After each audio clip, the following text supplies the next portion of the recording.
kanin po. Magsabaw kami ng malunggay. Payless, lagyan po ng malunggay. Kakainin namin. Mahirap ang buhay, madam.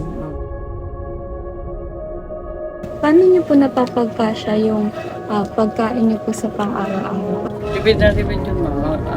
Minsan, mga gabi lang kami kakain. Basta yung tanghali, ang importante kakain si Raymond. Kasi siya po mag-aaral yun. Bilang nanay po, na may anak po kayo ng sarili ninyo, at ano po yung nararamdaman niyo kapag po meron po kayong nakikita ibang bata na hindi sila nakakain ng maayos? Ako naawa ako. Una naawa ako kung may pera nga lang akong sobra.